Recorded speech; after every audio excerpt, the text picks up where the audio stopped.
नमस्कार विद्यार्थी मित्रों। भाषा विज्ञान में हम पढ़ रहे थे भाषा की परिभाषा, भाषा की विशेषताएं, फिर भाषा कैसे बनती है, फिर भाषा के प्रकार, भाषा के अंग, फिर भाषा और बोली में अंतर, बोली से भाषा बनने के कारण हमने देखा। अब हम देखने जा रहे हैं हिंदी भाषा और उसकी बोलियां।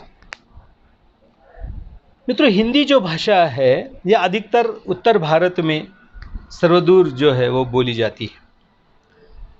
ये जो हिंदी भाषा है यह मागधी, अर्धमागधी, शौरसेनी, अपभ्रंश, इन भाषाओं से इसका विकास हुआ है और फिर विकास होते होते हिंदी भाषा आज हमारे देश की सबसे बड़ी भाषा है।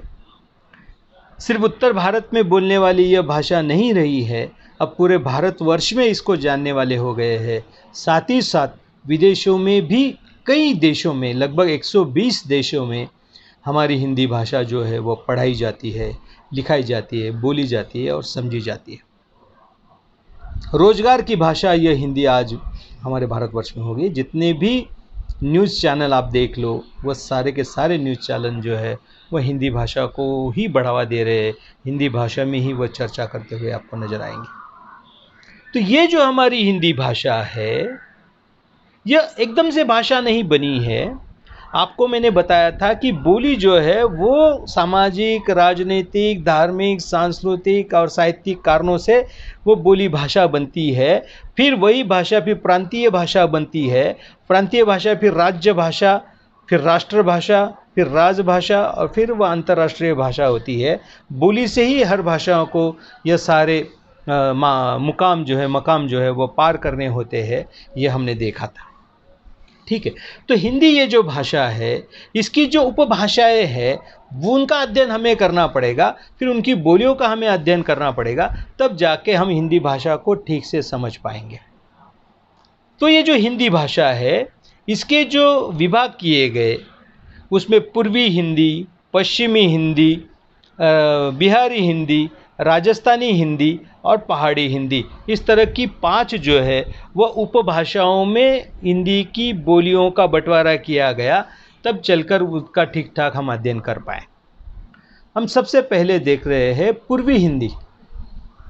पूर्वी हिंदी ये अधिकतर पूर्व राज्य में, हिंदी प्रदेश के पूर्व राज्य में जिन ये भाषा बोली जाती है इसे हम पूर्वी हिंदी कहते हैं। इस पूर्वी हिंदी में अवधी, बघेली और छत्तीसगढ़ी, अवधी, बघेली और छत्तीसगढ़ी यह 3 महत्वपूर्ण भाषाएं बोली जाती है।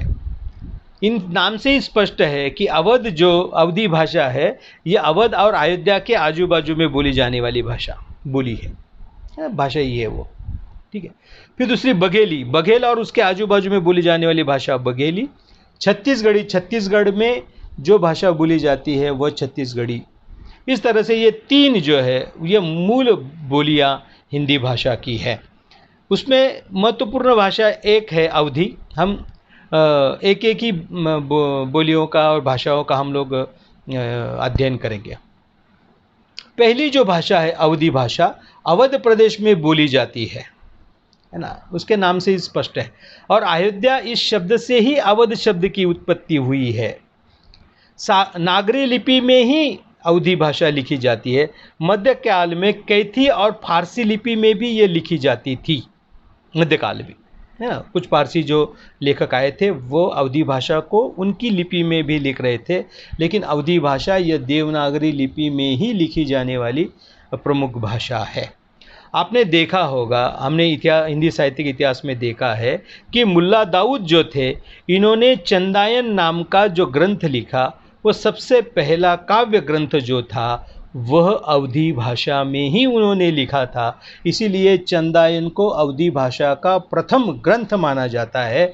उनके बाद संत तुलसीदास ने रामचरितमानस लिखा और क्या बोलेंगे जायसी ने पद्मावत जो है यह भी अवधी भाषा में लिखा। तो इसी तरह के महाकाव्य जो है मध्यकाल में हमारे देश में अवधी भाषा में जो है वो लिखे गए हैं, ये आपको मिल जाएंगे। इसमें लिखने वाले जो प्रमुख कवि है उसमें है जायसी, मंजन, कुतुबन, नूर मोहम्मद, लालदास, नाथादास, सूरजदास, ईश्वरदास। और आधुनिक काल में पंडित द्वारिका प्रसाद मिश्र, यह जो थे अवधी भाषा में लिखने वाले ये कवि थे। ठीक है, समझ गया। तो ये था पूर्वी हिंदी का परिचय। फिर दूसरा जो प्रकार है, अंग है हिंदी भाषा का, उपभाषा का जो दूसरा स्वरूप है वह है पश्चिमी हिंदी। पश्चिमी हिंदी जो है इसमें खड़ी बोली, ब्रज, कनौजी, बुंदेली, हरियाणी, यह 5 बोलियां जो है प्रमुख इसमें बोली जाती है। शोरसेनी अपभ्रंश से विकसित यह पश्चिमी हिंदी है। ठीक है, इसमें खड़ी बोली हमारे पाठ्यक्रम में है, तो खड़ी बोली का ही हम इसमें अध्ययन करेंगे, जैसे हमने अवधी का पूर्वी हिंदी में किया था। अब ये जो खड़ी बोली है, लोक साहित्य की दृष्टि से प्रचुरता इस खड़ी बोली में दिख जाएगी। लोक साहित्य ढेरों लेख साहित्य, बहुत सारा लोक साहित्य आपको इसमें मिल जाएगा। इससे मानक हिंदी का विकास, आज जो हमारी हिंदी है जिसे हम राजभाषा या राष्ट्रभाषा कहते हैं, उस हिंदी का विकास इस खड़ी बोली से हुआ है। कई लोग इसको खरी बोली मतलब सत्यवादी बोली, सत्य बोली कहते हैं, इसलिए खरी यह शब्द खड़ी बोली को दिया जाता है और उस खरी से ही फिर खड़ी बना, ऐसा कुछ लोग मानते हैं। तो कुछ लोगों का ये मानना है कि यह बोली खड़े जो डंडे हैं वो अधिक उसमें होते हैं, इसलिए यह खड़ी बोली इसको कहा जाता है। ये जो है इसे कौरवी भाषा भी कहते हैं, हिंदुस्तानी भी भाषा के रूप में भी यह नाम इसको दिया गया है। लल्लू लाल जी जो थे, इन्होंने प्रेम सागर जो था वह खड़ी बोली में लिखा था। और आपको सबको पता है नासिकतोपाख्यान जो है सदल मिश्र जी का, यह उन्होंने खड़ी बोली में लिखा गया था। खड़ी बोली के ये 2 महान ग्रंथ माने जाते हैं। और फिर आपको मालूम है फिर उसके बाद तो जितने भी शायर हुए, जितने भी कवि हुए, उन्होंने क्या किया, सबसे आमिर खुसरो ने बहुत सारी रचनाएं ये खड़ी बोली में लिखी हुई आपको पता है। तो खड़ी बोली का इस तरह से बहुत बड़ा साहित्य उस ज़माने में लिखा गया था।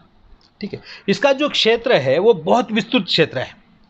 रामपुर, मुरादाबाद, बिजनौर, मेरठ, देहरादून, सहारनपुर, अंबाला का पूर्व क्षेत्र, पटियाला का पूर्व क्षेत्र, गाज़ियाबाद और दिल्ली, ये दिल्ली इसका प्रमुख क्षेत्र रहा। और दिल्ली के आजू बाजू में फिर उत्तर प्रदेश और हरियाणा तक खड़ी बोली जो है वो बोली जाती थी। इतना विस्तृत इसका क्षेत्र था और उस क्षेत्र में बोली जाने वाली ये विस्तृत क्षेत्र बोली थी।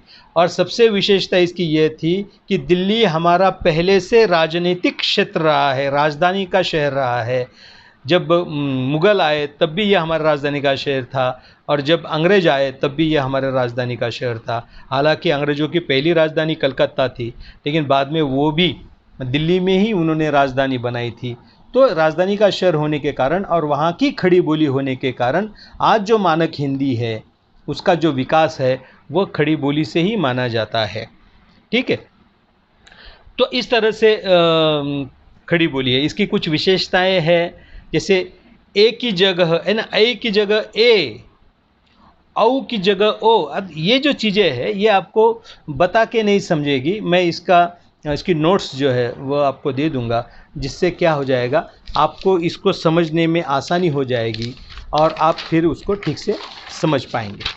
ठीक है, और फिर इसके बाद जो है दूसरी महत्वपूर्ण भाषा है वो है ब्रज भाषा। पश्चिमी हिंदी में 2 भाषा महत्वपूर्ण है। पूर्व हिंदी में जैसे हमने अवधी को देखा, तो पश्चिमी हिंदी में 2 महत्वपूर्ण भाषाएं बोली जाती है जिसका बहुत बड़ा अपना अपना महत्व है। उसमें खड़ी बोली हमने देखा वो दिल्ली और उसके आजू बाजू के एरिया में बोली जाती थी। वहाँ का राजनीतिक, धार्मिक, सांस्कृतिक सब परिवेश उसको मिला, इसलिए आज वो हमारी राष्ट्रभाषा या राजभाषा है। ठीक है, अब हम देख रहे हैं ब्रज भाषा। ब्रज भाषा का भी जो स्वरूप है बहुत बड़ा विस्तृत है, बहुत सारा, मतलब मध्यकाल में सबसे अधिक बोली लिखी जाने वाली कोई भाषा रही होगी तो वो ब्रज भाषा थी। और रीतिकाल में तो 100% लगभग ब्रज भाषा में साहित्य लिखा गया, इतनी बड़ी यह भाषा है। इसका जो उद्भव है वो 1000 ईस्वी से माना जाता है। प्रारंभ में इसे पिंगल या भाका कहा जाता। भाका से फिर वो भाषा बना। पिंगल ये शैली है, आपको पता है ना, डिंगल पिंगल आपने वो देखा है कि अधिकतर राजस्थानी भाषाओं में डिंगल पिंगल का बहुत सारा उपयोग होता है। जो वीर साहित्य जो हमारे आदिकाल में हुए उसमें आप देखेंगे कि डिंगल और पिंगल ये आपको वहाँ पर दिख जाएंगे। ठीक है, तो देवनागरी लिपि में ही ये लिखी जाती है। सर्वाधिक समृद्ध बोली है, भारत की सर्वाधिक समृद्ध बोली के रूप में इसको माना जाता है। भक्ति काल में सूरदास और तुलसीदास ने इतनी महत्वपूर्ण रचना इसमें रच दी कि यह साहित्यिक स्वरूप इसका बन गया। और कुछ समय तो ऐसा था कि ब्रज भाषा को ही खड़ी बोली की या हिंदी की मातृभाषा कहा जाने लग गया, कि संस्कृत से ब्रज और ब्रज से फिर हिंदी भाषा बनी, ऐसा लोग कहने लग गए थे। क्योंकि ब्रज भाषा का क्षेत्र इतना विस्तृत था, ब्रज भाषा में बहुत सारा साहित्य, सूरदास का पूरा साहित्य है ना, सूरसागर हो, भ्रमर गीत हो, वो इतने सारे दोहे हो, कृष्ण और राधा के वो जो नटखट जो दोहे है वो हो, या फिर यशोदा और कृष्ण के वो पद हो, ये सारे के सारे उन्होंने ब्रज में लिखे। मैंने आपको बताया था कि सूरदास ही वो साहित्यकार है जिन्होंने वात्सल्य को स्वयं एक अलग सा स्थायी भाव बनाया और उसी के अनुरूप उन्होंने वात्सल्य रस की स्थापना की और यह बता दिया कि वात्सल्य स्वतंत्र रस है।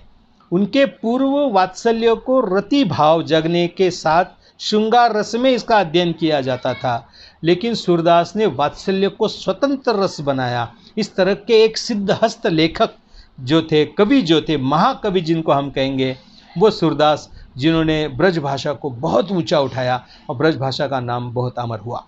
तुलसीदास जी ने भी अवधी भाषा में सबसे अधिक ग्रंथ लिखे, लेकिन अवधी के साथ साथ ब्रज भाषा में भी तुलसीदास ने लिखा। इसलिए ये दोनों महाकवियों ने ब्रज को अपनाने के कारण इसमें बहुत सारा साहित्य जो है वो लिखा हुआ आपको मिल जाएगा।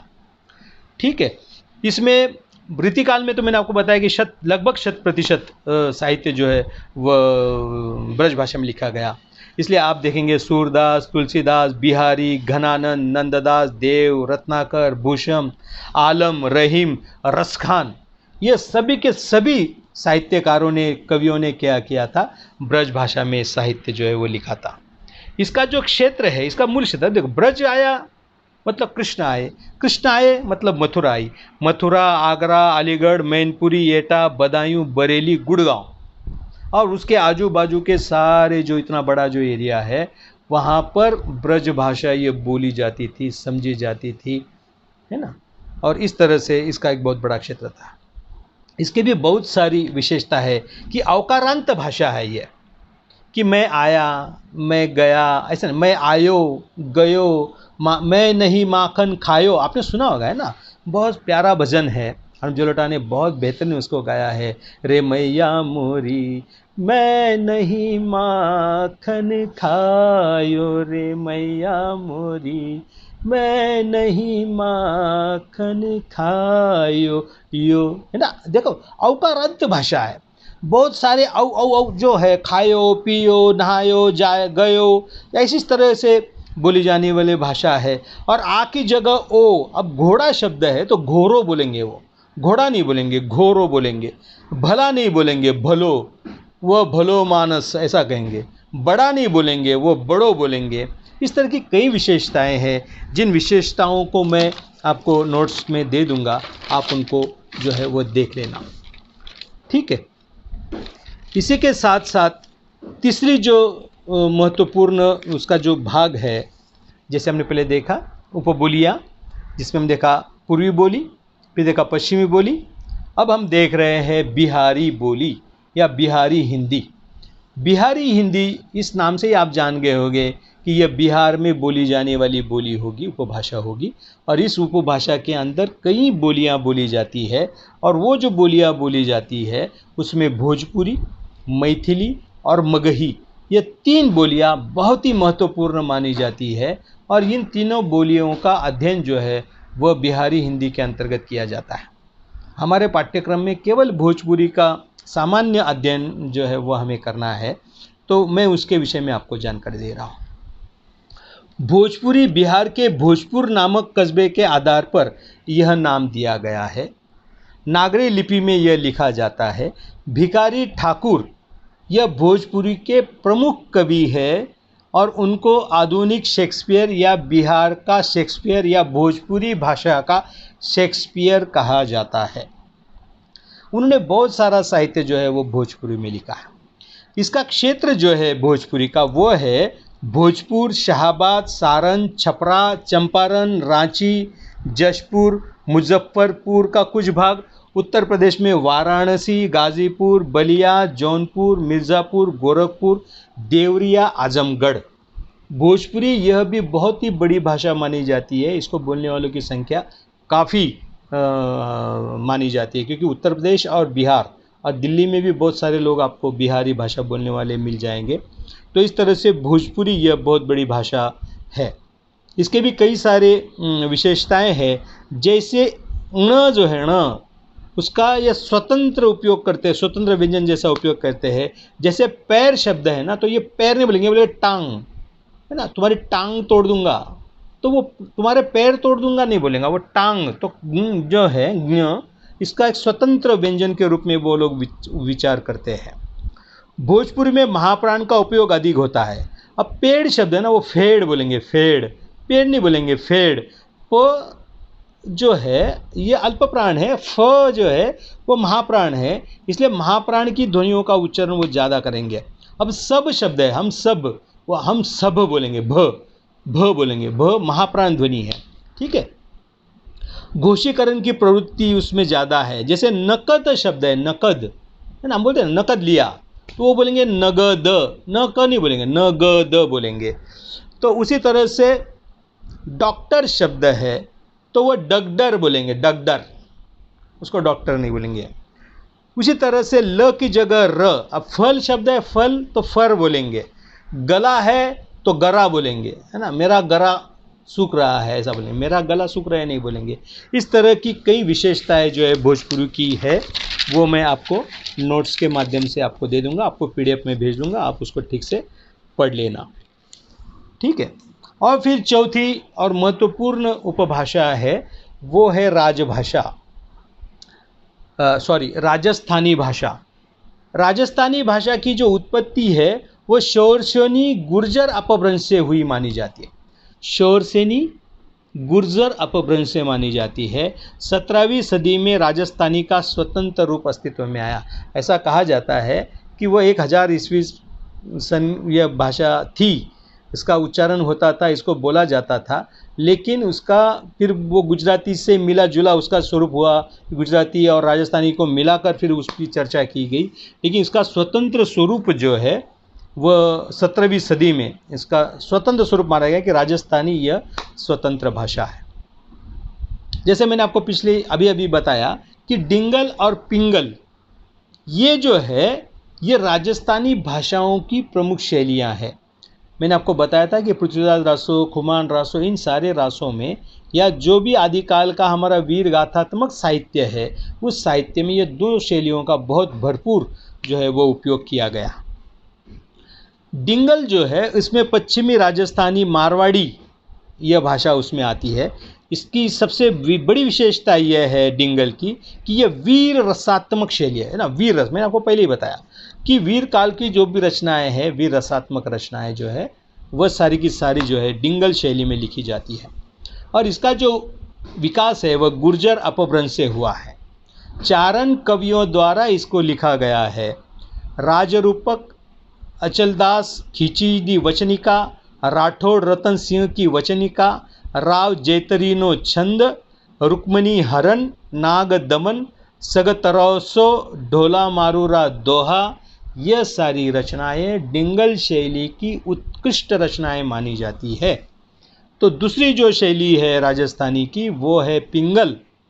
हालांकि डिंगल और पिंगल ये दोनों हमारे पाठ्यक्रम में नहीं है पढ़ने के लिए, मैं आपको ये अधिक की जानकारी दे रहा हूँ, आपको एमए में ये काम आएगी, ठीक है।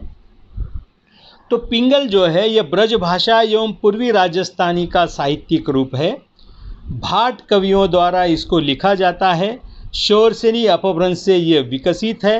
पृथ्वीराज रासो, रतन रासो, खुमान रासो और वंश भास्कर, ये महत्वपूर्ण ग्रंथ जो है ये पिंगल शैली में लिखे गए हैं। ठीक है, तो ये जो राजस्थानी भाषा है इसमें मारवाड़ी, मेवाती, मालवी, ये जो 3 भाषा है ये बहुत महत्वपूर्ण भाषा मानी जाती है। ठीक है, और फिर 5वां और अंतिम उपभाषा है पहाड़ी हिंदी। पहाड़ी हिंदी शब्द से आप जान गए होंगे कि पहाड़ी क्षेत्र में बोली जाने वाली जो भाषा रही होगी उसे पहाड़ी हिंदी कहा जाता है। पहाड़ी हिंदी जो है अपभ्रंश शौर सेनी से इसकी उत्पत्ति हुई है। यह देवनागरी लिपि में ही लिखी जाती है। इसका क्षेत्र उत्तराखंड और हिमाचल प्रदेश और आज का उत्तरांचल जिसे हम कहते हैं वो है। यह हिमालय की गोदी में जितनी सारी राज्य है और जितने सारे युग है क्या प्रांत है उनमें यह भाषा बोली जाती है। इसके जो प्रमुख भाषाएं वो है कुमायूनी, गढ़वाली, 2 भाषा बहुत महत्वपूर्ण है और नेपाली भी इसमें आती है। हालांकि नेपाली का अध्ययन भारत में नहीं किया जाता अब, पहले भारतीय भाषाओं में नेपाली का हम अध्ययन करते थे, लेकिन नेपाली का अध्ययन अब हम भारतीय भाषाओं में नहीं करते क्योंकि वो एक स्वतंत्र राष्ट्र है और नेपाल की वह राजभाषा है। इसीलिए नेपाली यह भी पहाड़ी हिंदी है, यह सिर्फ मालूमात के लिए आपको ध्यान में रखना ज़रूरी है। उसी के साथ साथ जनसोरी और सिरमौरी, जनसोरी और सिरमौरी यह बोलियां भी पहाड़ी हिंदी की बोलियां हैं। तो समझ गए आप। इस तरह से हिंदी की 5 उप भाषाएं हैं, पूर्वी हिंदी, पश्चिमी हिंदी, राजस्थानी हिंदी, बिहारी हिंदी और पहाड़ी हिंदी। ठीक है, फिर इसमें आते हैं मूल भाषा इसकी अवधी, ब्रज, खड़ी बोली, भोजपुरी। ये 4 भाषाओं का हमें अध्ययन करना था, वो हमने कर लिया है। मैं आपको नोट्स भेज दूंगा। अगर आपको कोई तकलीफ़ है, समझ में नहीं आ रहा है, अड़चन है, तो मुझे प्रश्न आप पूछ सकते हैं। इस वीडियो के नीचे भी पूछ सकते हैं कमेंट बॉक्स में, या फिर अपने ग्रुप पर भी पूछ सकते हैं। मैं अगले वीडियो में उसके जवाब आपको दे दूंगा। ठीक है, धन्यवाद।